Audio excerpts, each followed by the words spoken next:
भारत और ऑस्ट्रेलिया के बीच पहला टी20 महामुकाबला खेला गया। पहले टी20 मैच में आया गिल सूर्या का तूफान। बारिश के बाद बीच मैदान पर हुआ वबाल देखकर सब हुए हैरान। नमस्कार दोस्तों, आज इंडिया और ऑस्ट्रेलिया की टीम के बीच पहला टी20 महामुकाबला खेला गया और यह मैच बेहद ही रोमांचक और कांटे की टक्कर का देखने को मिला। पहले भारतीय बल्लेबाजों ने ऑस्ट्रेलिया की अच्छी खासी पिटाई की और उसके बाद भारतीय गेंदबाजों ने ऑस्ट्रेलिया को घुटने टेकने पर मजबूर कर दिया। तो ऐसे में आज हम आपको इस वीडियो में बताएंगे इंडिया और ऑस्ट्रेलिया के पहले टी20 महामुकाबले का पूरा रोमांचक हाइलाइट्स। तो ऐसे में आप इस वीडियो को अंत तक जरूर देखिएगा और अगर आप भी भारत की टीम के बहुत बड़े फैन हैं तो आप इस वीडियो को एक लाइक जरूर कर लीजिएगा। इस वीडियो का लाइक टारगेट 400 लाइक्स का है। दोस्तों, कैनबरा का मनुका ओवल इस दिन पूरी तरह से भारतीय फैंस के रंग में हुआ था। चारों तरफ नीले झंडे लहरा रहे थे, ढोल नगाड़ों की धाप गूंज रही थी और भारतीय समर्थक सूर्य कुमार यादव और शुभमन गिल के नाम के नारे लगा रहे थे,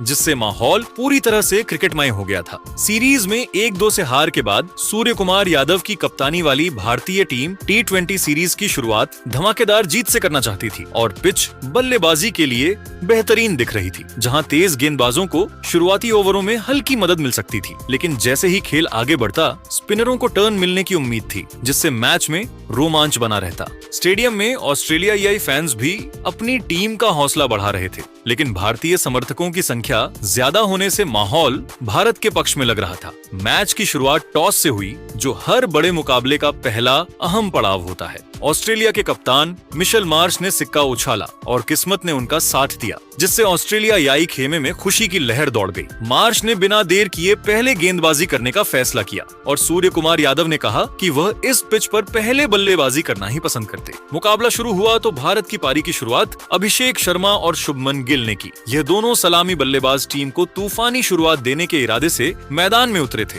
दोनों ने पावर प्ले में आक्रामक रुख अपनाया, यह जानते हुए कि शुरुआती विकेट बचाना जरूरी है, लेकिन रणगति को तेज रखना भी उतना ही महत्वपूर्ण था। पहले ओवर में जोश हजलवुड ने गेंद थामी और अभिषेक शर्मा ने उनकी आखिरी गेंद पर जगह बनाकर स्टंप की लेंथ गेंद को कट कर दिया, एक्स्ट्रा कवर में चौके के लिए। यह शॉट इतना खूबसूरत था कि दर्शक तालियां बजाने पर मजबूर हो गए। अभिषेक ने अपनी आक्रामकता से शुरुआत ही कर दी थी और मनु का ओवल की छोटी बाउंड्रीज का फायदा उठाकर भारत को तेज रन रेट की ओर धकेल दिया। हजलवुड जैसे अनुभवी गेंदबाज को पहली ही गेंद पर चौका मारना आसान नहीं होता, लेकिन अभिषेक ने अपनी कलाइयों का जादू दिखा दिया और स्टेडियम में भारतीय फैंस के बीच खुशी की लहर दौड़ गई। ये चौका न सिर्फ रनों का इजाफा था, बल्कि भारतीय टीम के मनोबल को भी ऊंचा करने वाला था, क्योंकि वनडे सीरीज की हार के बाद टी20 में मजबूत शुरुआत की सख्त जरूरत थी। दूसरे ओवर में जेवियर बार्टलेट आए और अभिषेक ने ऑफ स्टंप के करीब आई बैक ऑन ऑफ लेंथ गेंद को बैकवर्ड पॉइंट के ऊपर से आड़े बल्ले से फटका मारा और चौका पाया। डीप पॉइंट पर यह शॉट उनकी आक्रामकता को दर्शाता था। बार्टलेट एक उभरते हुए तेज गेंदबाज हैं, लेकिन अभिषेक ने उन्हें पहली ही गेंद पर बाउंड्री के बाहर भेज दिया, जो उनकी फॉर्म का प्रमाण था। एशिया कप 2025 में अभिषेक ने इसी तरह की आक्रामक बल्लेबाजी से टीम को मजबूत शुरुआत दी थी और यहाँ भी वही जज्बा दिख रहा था। फिर बार्टलेट की अगली गेंद पर अभिषेक ने ऑफ स्टंप के करीब की बैक ऑफ लेंथ गेंद को बैकफुट पर गए और पुल कर दिया। मिड विकेट के ऊपर से डीप मिड विकेट पर चौका मारकर रणगति को तेज कर दिया। यह पुल शॉट इतना साफ था कि लग रहा था अभिषेक ने पूरी तरह से गेंद को पढ़ लिया है और मनु का ओवल की हवा में गेंद आसानी से बाउंड्री पार कर गई। भारतीय फैंस अब पूरी तरह से जोश में आ चुके थे और ढोल की थाप के साथ नारे लगाने लगे। हजलवुड के दूसरे ओवर में गिल आगे निकले थे और ऑफ स्टंप की बैक ऑफ लेंथ गेंद को पुल करना चाहा था, लेकिन बल्ले का ऊपरी हिस्सा लगा और गेंद गई कीपर के ऊपर से चौके के लिए। यह भाग्यशाली चौका था, लेकिन गिल की आंखें सेट हो चुकी थीं। गिल ने इस शॉट के साथ अपनी मौजूदगी दर्ज करा दी और अब दोनों ओपनर्स मिलकर ऑस्ट्रेलियाई गेंदबाजों पर दबाव बना रहे थे। फिर हजलवुड की अगली गेंद पर अभिषेक ने लेग स्टंप की लाइन में कंधे तक आई बैक ऑफ लेंथ गेंद को पुल के लिए गए थे, लेकिन सही से टाइम नहीं कर पाए थे। गेंद गई कीपर के दाईं ओर से चौके के लिए और ओवर की समाप्ति चौके के साथ हुई। ये चौका थोड़ा एज से आया, लेकिन अभिषेक की आक्रामकता ने हजलवुड को महंगा साबित कर दिया और अब भारत का रन रेट 13 के पार पहुंच चुका था, जो टी20 मैच के लिए आदर्श था। तीसरे ओवर में नाथन एलिस पहले बदलाव के रूप में आए और गिल ने पैड पर आई लेंथ गेंद को हल्के हाथों से खेला ऑन साइड में चौके के लिए ग्लांस किया था। कीपर के बाईं ओर से यह शॉट उनकी क्लास दिखाता था। गिल की यह ग्लांस इतनी सटीक थी कि गेंद सीधे बाउंड्री पर लगी और स्टेडियम में तालियों की गड़गड़ाहट सुनाई दी। फिर एलिस की अगली गेंद पर गिल ने फुलर गेंद थी 5वें स्टंप की, उसको चहलकदमी कर स्ट्रेट ड्राइव कर दिया। बॉलर की ओर सीधा शॉट, खूबसूरत शॉट, क्या मारा है, चौका। यह स्ट्रेट ड्राइव गिल की तकनीक का नमूना था, जहां उन्होंने हजलवुड की गेंद को बॉलर के सिर के ऊपर से भेजा और एलिस हैरान रह गए। लेकिन एलिस ने वापसी की और अभिषेक शर्मा का बड़ा विकेट लिया। मिड ऑफ के हाथों में कैच दे बैठे,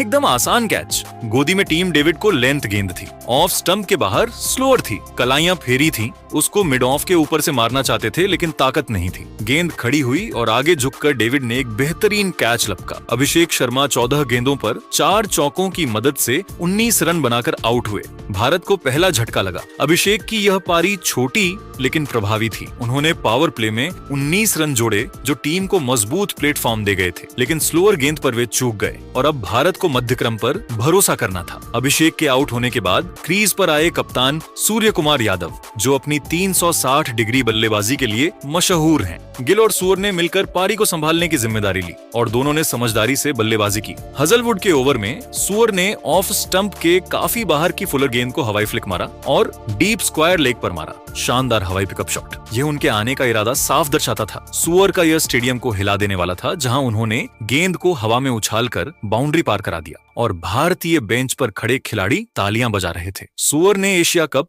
2025 में भी इसी तरह की स्ट्रोक प्ले से टीम को जिताया था और यहां भी वही फॉर्म दिख रही थी। स्टाइनिस के ओवर में गिल ने बाहर की लेंथ गेंद को हटकर मारा। मिड ऑन मफ और एक्स्ट्रा कवर के बीच चौके के लिए यह शॉट उनकी टाइमिंग को दिखाता था। गिल ने स्टाइनिस जैसे पार्ट टाइमर को आसानी से बाउंड्री पर पहुंचा दिया, जो उनकी स्कैनिंग स्किल्स का प्रमाण था। मैथ्यू कुनमन के ओवर में सूर्य ने फुलर गेंद को स्वीप किया और चौका पाया। डीप स्क्वायर लेग पर दमदार शॉट, सूर्य का कोई मौका नहीं। डीप के फील्डर के पास इतना तेज शॉट था। यह स्वीप शॉट सूर्य की विविधता दिखाता था, जहां उन्होंने लेग स्पिनर को ऑन साइड पर निशाना बनाया और रन रेट को 9 के ऊपर पहुंचा दिया। कुमन की आखिरी गेंद पर गिल ने थोड़ी लेग स्टंप की ओर शफल किया और पुल मारा। छोटी गेंद को डीप मिड विकेट पर मारा है आखिरी गेंद पर। गिल का यह ओवर की समाप्ति पर आया, जो स्टेडियम को झूमने पर मजबूर कर गया और अब गिल सूर्य की जोड़ी 40 रनों की साझेदारी पर थी। नाथन एलिस के दूसरे ओवर में सूर्य ने बाहर की शॉर्ट गेंद को अपर कट मारा और डीप बैकवर्ड पॉइंट पर चौका मारकर अर्धशतकीय साझेदारी पूरी की। यह अपर कट इतना सटीक था कि गेंद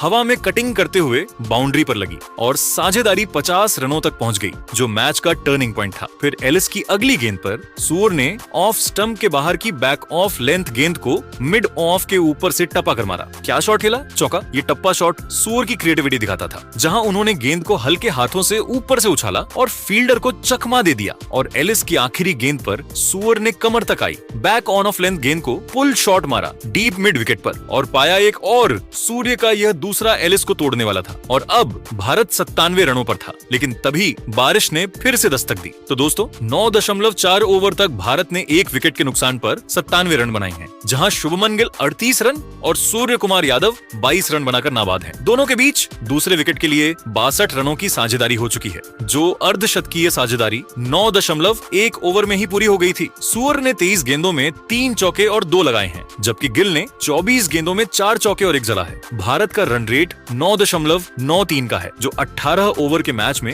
180 के करीब स्कोर की ओर इशारा कर रहा है। लेकिन बारिश ने फिर से खलल डाला और 9.4 ओवर के बाद खेल रुक गया। मैदान पर कवर्स लगे हुए हैं और अगर बारिश रुकी तो मैच फिर शुरू होगा, वरना डकवर्थ लुईस नियम लागू हो सकता है, जहां भारत अब भी मजबूत स्थिति में है। शुभमन गिल ने बेहतरीन टाइमिंग दिखाई, स्ट्रेट ड्राइव, ग्लांस पुल, सब कुछ परफेक्ट था। उनका कमन पर लेग साइड शफल करके पुल किया गया था, जो स्टेडियम में गूंज उठा। और सूर्य कुमार यादव तो पूरी तरह से फॉर्म में लग रहे हैं। हवाई फ्लिक 6, स्वीप चौका, अपर कट चौका, मिड ऑफ के ऊपर चौका और पुल 6 हर शॉट में क्लास थी। उनकी 360 डिग्री बल्लेबाजी का नमूना देखने को मिला। गिल और सूर्य की साझेदारी ने ऑस्ट्रेलियाई गेंदबाजों पर दबाव बनाया। हजलवुड, बार्लेट, एलिस, स्टिनिस, कुनमन सभी को रन लुटाने पड़े। हजलवुड ने 2.3 ओवर में 23 रन दिए बिना विकेट के, जबकि एलिस ने 1.3 3 ओवर में 25 रन देकर एक विकेट लिया, लेकिन महंगे साबित हुए। कैनबरा का यह मैदान छोटी बाउंड्रीज के लिए मशहूर है और भारतीय बल्लेबाजों ने इसका पूरा फायदा उठाया। ऑस्ट्रेलिया के लिए नाथन एलिस एकमात्र गेंदबाज रहे जिन्होंने विकेट लिया, बाकी सभी महंगे साबित हुए। मार्श की कप्तानी में गेंदबाजी में बदलाव किए गए, लेकिन भारतीय जोड़ी ने हर हमले को नाकाम कर दिया। दोस्तों, यह थी भारत की बल्लेबाजी की पूरी 9.4 ओवर तक, जहां एक विकेट के नुकसान पर 99 रन बने हैं। सूर्य कुमार यादव का तूफान, गिल की क्लास और अभिषेक की आक्रामकता ने मैच को भारत के पक्ष में झुका दिया है। अब बारिश का इंतजार है। अंततः बारिश रुकी नहीं और अंपायर ने खेल को रद्द कर दिया गया। आपके हिसाब से इस पारी का हीरो कौन है? सूर्य का 360 डिग्री अंदाज, गिल की शानदार टाइमिंग या अभिषेक की तेज शुरुआत? कमेंट में बताइए और ऐसी ही हाइलाइट्स के लिए चैनल सब्सक्राइब करें। धन्यवाद।